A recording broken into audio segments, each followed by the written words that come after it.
pertama, bagaimana cara mencintai Rasulullah. Yang kedua, bagaimana menyebut-nyebut nama Muhammad. Baik. Lalu bagaimana meneladaninya? Oke, dijawab. Bagaimana mencintai Rasul? Teman-teman, saya mau nanya, hal yang biasa kalian lakukan kalau makan, cuci tangan enggak? Baca doa enggak? Pakai tangan kiri apa kanan?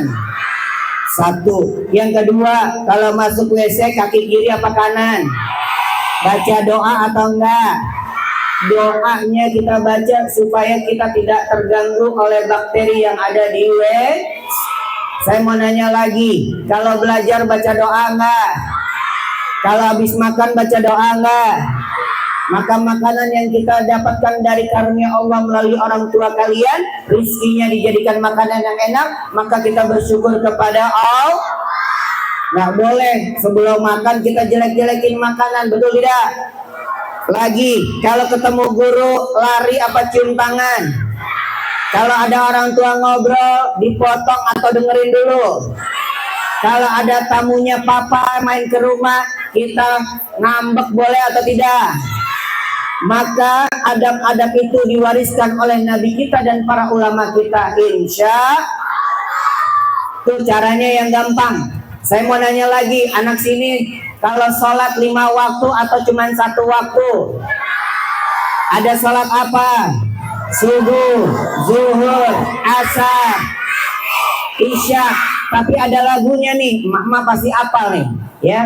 Sholat subuh kasih, sholat zuhur kerepotan, sholat asar di perjalanan, sholat maghrib kemacetan, isya. Boleh nggak kita potong sholatnya nggak jadi 5, 4 doang, boleh nggak? Boleh kali. Kan lagi sibuk, kan lagi main HP, kan lagi scroll WA. Ya, teman-teman, ada anak disuruh sama emaknya, abang sekolah. Nanti aja kalau aku udah besar. Ayo, kamu ngaji. Ntar aja kalau udah besar aku ngaji. 2 anak nggak sekolah nggak ngaji, resiko nggak mak? Kira-kira dapat pengetahuan nggak kalau nggak sekolah? Maka guru kalian ini cahaya yang menembus ke arsy Allah, orang tua yang menembus nanti jalannya masuk ke dalam syurga. Ini anak 2 ngajakin temen yang lain, nggak ngaji, nggak sekolah. Yang depan dia bilang, ntar kalau main ke sawah nggak ada lampu penerangan aku bisa lihat. Zaman dulu mak, sekitar sini ada sawah, orang punya kebunnya diumbar, ya, makan tidur gupak, pasti dia buang put. Buang apa? Buang put, tayo namanya. Apa namanya? Udah nggak usah kenceng-kenceng lah. Tayo warnanya hijau, numpuk lembek lagi mak. Ini anak yang pertama, dia ngajak sama yang 3 temennya, ayo ikut gua masuk ke sawah, nanti bisa lihat kok ada apa aja, gampang. Dia jalan ajak temennya, boleh tepuk tangan bilang ae ae 1 2 3.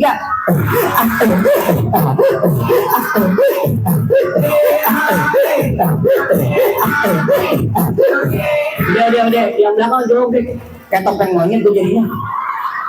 Itu anak udah jalan tuh di sawah, apa yang dia lakukan? Katanya dia bisa melihat, ternyata nggak bisa.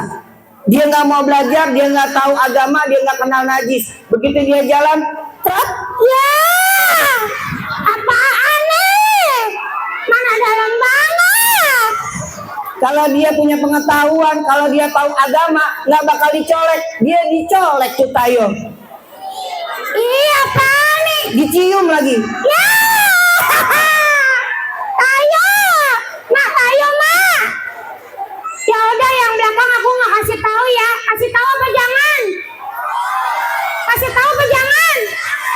Kalau dia ngaji mah, mandala ala khairin falahu ajru amsali. Siapa orang yang berbuat kebaikan, kasih tahu kebaikan yang lainnya, dapat pahalanya. Tapi dia nggak ngaji, nggak tahu, dia tinggalin temannya. Yang nomor 2 kasihan, tungguin gua.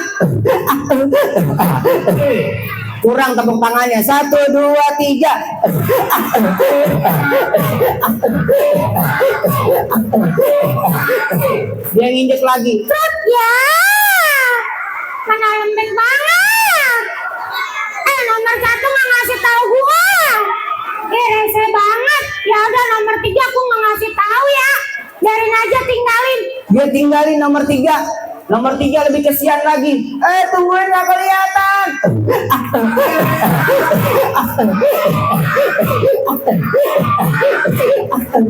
Trut ya.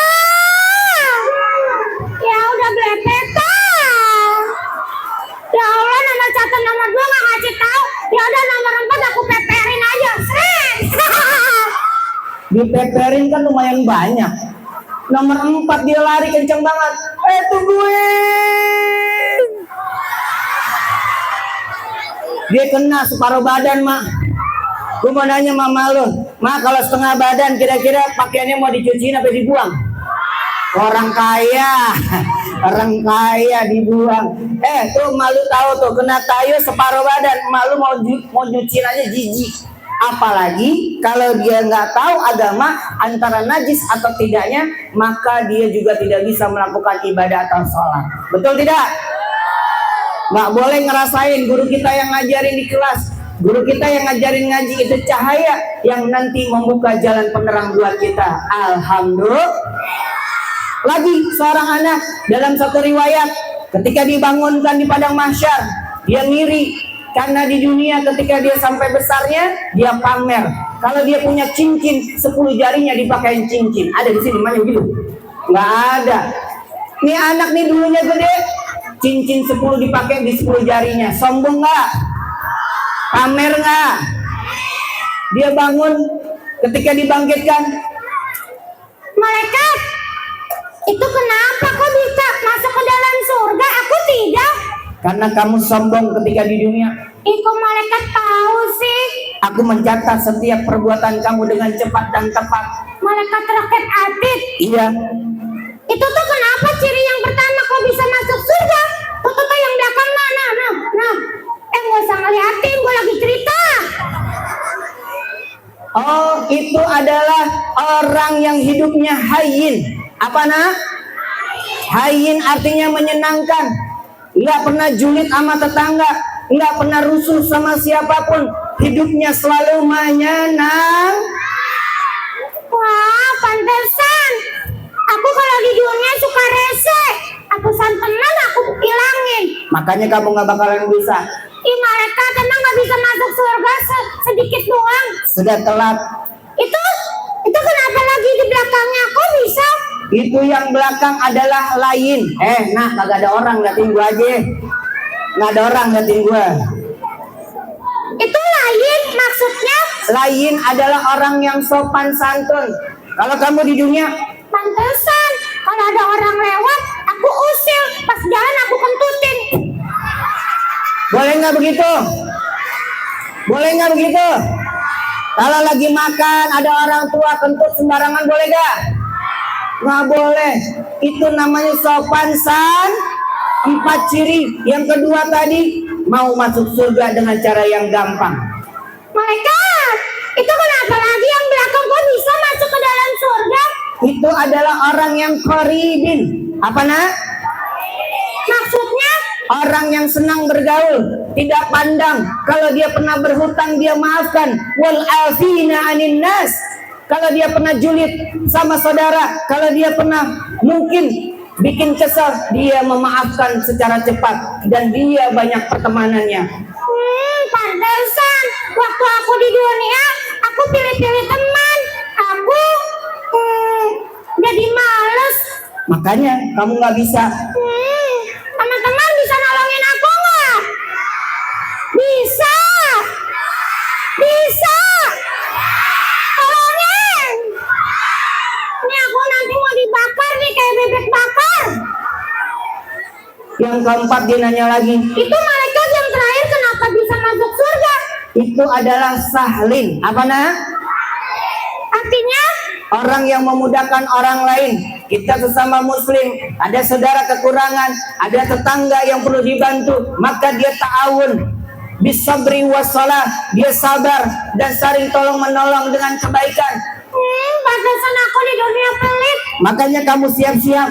Aku bakalan dibakar. Iya, Pantatnya. semuanya. Aduh, teman-teman tolongin aku. Boleh. Bisa. Gak bakal bisa. Surat Yasin 65, apa yang kita lakukan di dunia, kaki dan tangan kita akan terkunci, mulut akan berbicara. Boleh nggak kita jelek-jelekin orang, marah sama ibu, boleh nggak? Maka Nabi Muhammad sebagai idola kita nggak pernah kecilnya bergaul nyakitin, sampai dia berdagang dikenal sama Siti Khadijah yang begitu luar biasa. Siapa yang cinta sama Rasulullah? Siapa yang mau dipeluk Rasulullah? Nimanya